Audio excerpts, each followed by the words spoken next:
What's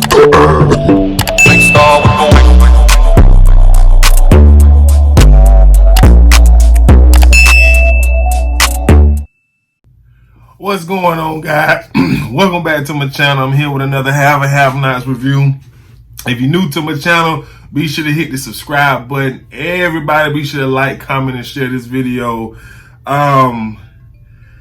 I guess I was wrong, man. I guess, this is the final season of the Haves and the Have-Nots. I've been seeing articles all over the Shade Room, and even last night, the commercial breaks was advertising that when the show come back in May, that it's the final season. So I don't know what the hell wrong with Tyler, man. This is easily his best show that he has airing on TV, and he just gonna let it go down by the wayside. I mean, I don't get it. But nevertheless, I have a job to do. Last night was the mid-season finale, and it was a whole lot of mid. That's right. It wasn't loud. It was mid. And then y'all know, if you know what I mean when I say that. So anyways, let's get to it. The show picks up where it left off last week with Landon slides Charles in Candy Cane room. Benny is talking all this big boy talk to the president-elect. What you doing here, huh? What you want with her, huh? What you got to say, huh? You want me to take in my sister? Candy like, take your slow ass on somewhere, boy. We got this. Go on about your business, slow boy. Go look at them houses or do whatever it is you got to do.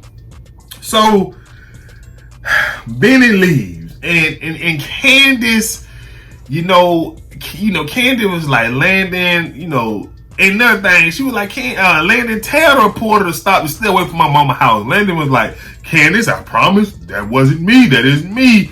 Stop lying, Landon. I knew it was you. Listen, I'm going to be honest with y'all. I would have appreciated if she didn't ask Landon to leave Hannah alone, because I feel like Hannah needs to be put in check. For the simple fact, I'm not going to stay on this too long because we got, get to the whole show, but the way Hannah called her and told her she going to tell people the truth, huh? The people already think you crazy, Hannah, that you put the girl out when she was... First of all, a 14-year-old don't got no business being out on the street by themselves. I don't give a damn how bad or juvenile, whatever you want to coin the word to be, phrase to be. A 14-year-old don't have no business being out on these streets by themselves. But anywho, enough of that. So Candy was like, she don't want to talk to Charles. And so Candace leaves. I was kind of puzzled, because I'm just like, well, why didn't you just tell them to leave or have Benny escort them out as opposed to let them come in and then you leave? And so she leaves. Landon is upset because they had this whole operation set up to get Charles from Detroit to Savannah to see her. And President-elect Charles is like, it's okay, Landon. Her leaving quietly like that let me know that she still cares. She just processing her feelings. And I was just saying to myself, what I'm saying? I mean, I'm not a, psychology, I didn't major in psychology in school.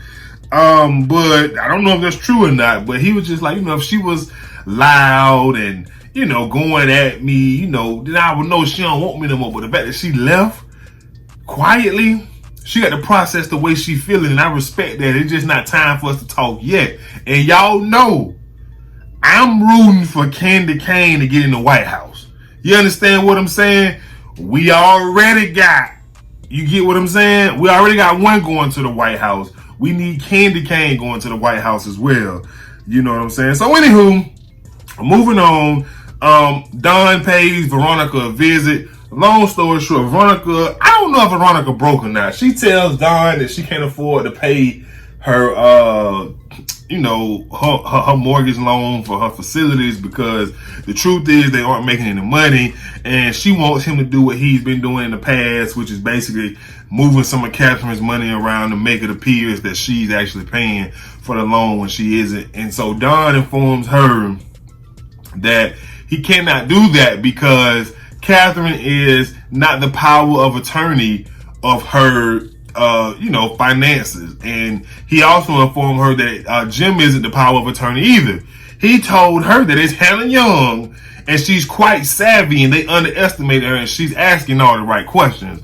Now she only asked like 2 or 3 questions that wasn't taught in grade school, if you ask me. But anywho, he tells her, what I'm saying, he's unable to help her, and she try to blackmail him like, you know what I have on you, and he says, I know, but I can't help you this time. She got this thing on lock, and so she tells him, what I'm saying, he can go or whatever, but she was just like, the damn maid? Hannah Young, the damn maid? I knew Catherine was on that shit, but goddamn, Jan must be done put on some other shit to lead the maid in charge of all that money. Now, see, since this last season, I do believe now more than I ever have in the past, Veronica is gonna die, and I just believe that Hannah is gonna be the one to kill her. I'm sorry, man. I'm sorry. I mean, it's the last season, so it's only right that my favorite character got to die with the show. So, anywho, moving on. Benny and Rihanna, aka Riri, they get back from touring homes, and long story short, they doing a little flirting with each other. Benny shoot his shot. He sees a picture of her and her mother, and she opens up about her mom, being dead. She died in a car crash, etc., etc. So that's something we're going to have to look, it's just so many storylines going on. I just don't see how this is the final season. Like, my mind is just, it's just not making sense. So anywho, moving on, Madison comes home to Jeffrey, and, Jeffrey wants to go out to a restaurant and get to know him, ask questions about the family and what he likes and what he don't like. And he already know that Kobe was the one who put him up to this, but he agreed to it. And, long thing, let's just kill this because, like I said, the episode was mid. So Jeffrey and Madison, they go out to the restaurant, they finish eating, and Jeffrey gets Madison to open up about his parents. And long story short, he basically said they are nice people, they are loving people, but they just, they disagree on a few topics. And I think we all can guess what those, at least one of those topics are. And next thing we see Officer Justin, who just got his ass, he's so beat up, I don't even know how he had the strength to come. He coming up, he had a trench coat on, he sit down and he got his pistol on the table.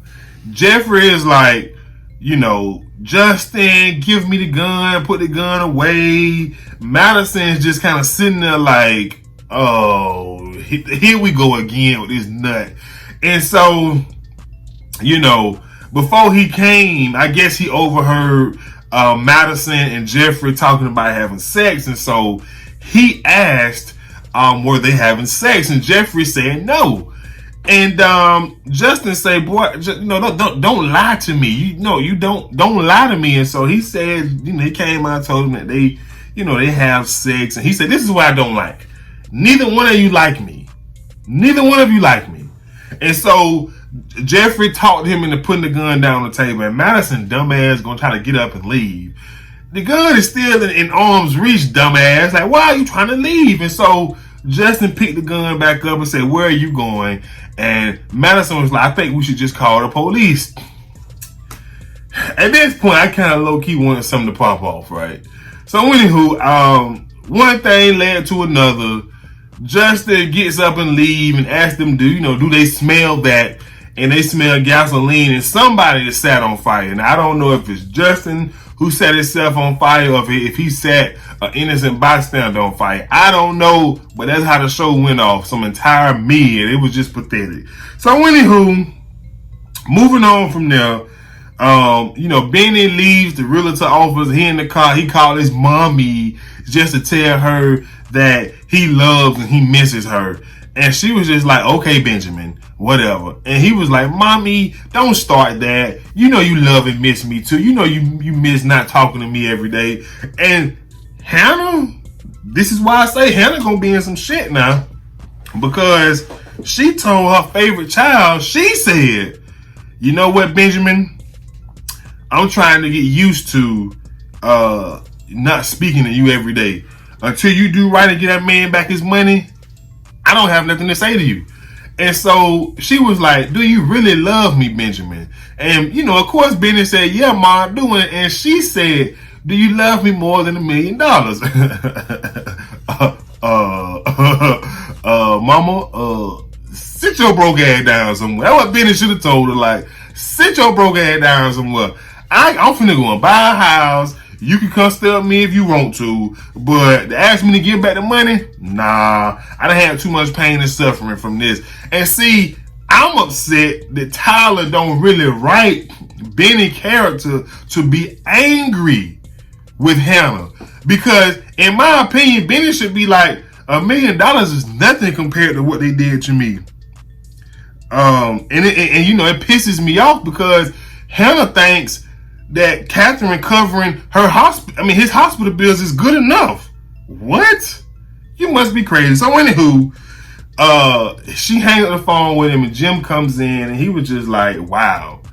David and Catherine were both right about you. You are, you different. You really didn't have nothing to do with it, which is good to know, because I'm definitely going to go after your daughter and your son. And she tells him, watch it with the threats. And I mean, look, long story short, this episode pretty much, but this scene pretty much sums up with him explaining that he believes that Mitch lied for their protection. And when he find out the truth, he going after both of them. And he tells her one day, the devil and the angel is going to have a dance. And he means him and her. So we going to see exactly. I mean, it's time. The show going off. Hannah gonna have to get her hands dirty. It is what it is. So anyways, Mitch goes and visits Sammy. Sammy pretty much tells him what's going on as much as he could. He told him that Uncle Vinny is upset with him because he's done something. And, Mitch is telling Sammy he hasn't. He promised he hasn't. And Sammy over there watching a sex tape of Rihanna. So, yeah, crazy. So Mitch goes outside, calls Benny, asks Benny, has his Uncle Vinny got in touch with him. And of course, Benny told him no. And he said that basically he's going to have to go and see Jim Cryer to make sure he got some insurance. So Mitch kind of already got a feeling of what's going on. So that's that. So anyways, moving on. Candace, she comes back to the room. This is the first scene. I don't know if Tika's something pregnant in real life or was she pregnant while they was filming. I don't know, but this is the first episode she got out of the bed. She came back to the hotel room. Benny came back. Long story short, Benny pretty much giving her the tea. Like, look, I know when a man love you, and that man love you, and that's not the last time you gonna see him. And I was just like, look at Benny, you know what I'm saying, dropping some gems right after his mama called him slow. I forgot to mention that in the conversation between him and Hannah, but we all know Benny's slow. But in this instance, Benny gave her some good advice, I think. So anyway, last but not least, Tanner visits Veronica and confirms that she was right about his brother, sexually harassing all those people. And it seems like they're going to form a partnership. He's going to be her new bomb guy. It appears that she wants to fake her own death and start her life over. So I don't know, but y'all let me know what y'all thought of the episode in the comment section below. Until next time, Hey, appreciate you for watching the video. Be sure to subscribe to my channel and check out all of the other Al Bear review videos.